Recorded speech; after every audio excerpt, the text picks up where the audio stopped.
and how organizations run, and it's very hard to differentiate energy from water. It's very hard to separate these resources. And another one, we've recently seen this announcement about, rare earth metals, or rare earth materials, right? And talk to the people at Boeing about this. Talk to the people at Boeing who deliver aircraft to the United States government, and talk about the implications across the 4 million parts that make up an aircraft, and how many of those are dependent on those metals, and what implication that has through the supply chain of Boeing as they plan forward to deliver on their contracts to the U.S. government.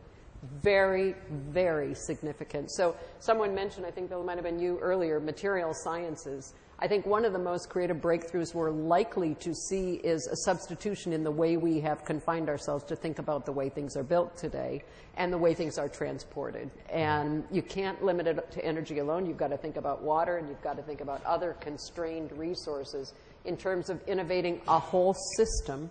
And I think you're right about this notion of architecture. You've got to think in large-scale terms about architecting systems that have interdependencies that we have not created interdependencies and we've not observed the interdependencies that have existed, and we've been blind to that.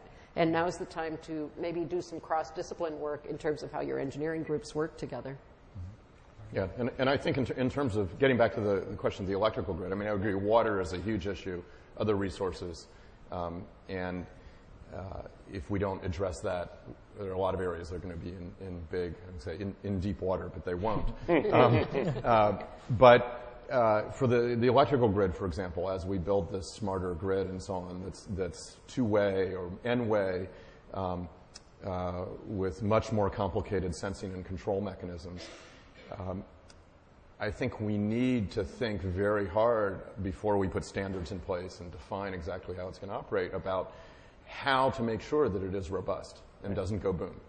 And my sense, not being deeply immersed in it, but my sense is we haven't thought hard about that enough yet. And there's actually is a lot of room for cross-disciplinary work there, getting people with experience in the networking business, from Cisco and Stanford and other places, involved with folks from EPRI and the power industry to work on that stuff. I think that there are a lot of interesting challenges there.